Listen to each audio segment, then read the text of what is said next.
jobs of a potter. I make pots, I make flower pots, I make chimneys, I make tiles, I make ridge tiles, and bricks as well. Unfortunately, part of the thing is you kind of get multi-skilled in your life if you work in this industry. So what I'm making today is a brick, which is quite an unusual brick, and it's from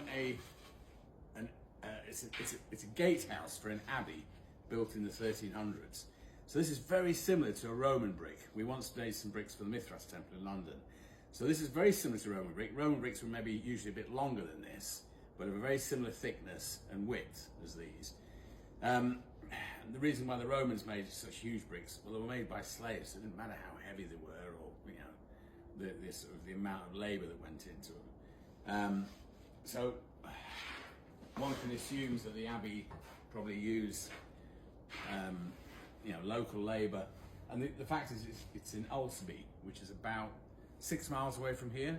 So it would have been a very, very similar clay to what we have today on the bottom bed. So if you notice, our normal clays are a grey-brown, whereas this is a black. So there's a lot of organic matter in this. This is about 3 meters down in the beds of clay. So the first bed is what we use for tiles, and then you go into black clay. Below that is gravel and the occasional peat area, and then you'll also get tree, whole trees sometimes you'll find. So this is a very, very, there's probably about 60% silt in this clay. You couldn't actually make a flower pot of it. It would be hard to make a tile, but it's excellent for bricks because it doesn't really have much, doesn't hold its shape, as it were. So you get your clot, and basically I'm making a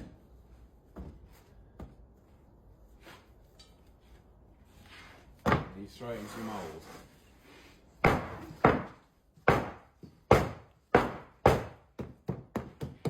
I don't really have a decent mould because there's only 20 of these to do, so we won't spend the money on making a proper mould.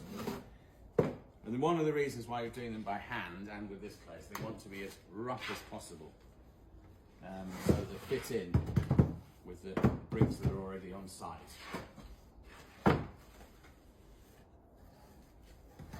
So they look fairly uniform now, and this is what you call a wet sand method of making. So this gives you a very coarse looking brick. This will give you a brick that looks very old. So if I just pour some water on that, the sand comes away from the brick, from the actual clay, and it gives it a much, much coarser look. So you can see that, you can see the creases starting to appear on the brick. Sorry, it's not wasted.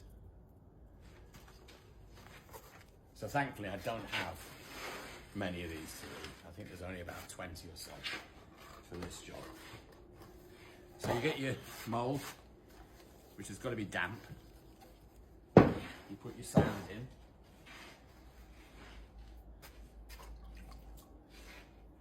And you want lumps of sand. So you're making indents into the clay. Cut your clot.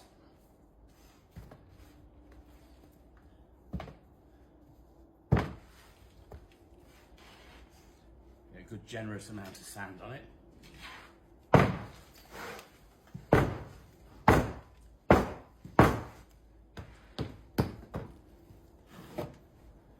And you strike off your excess.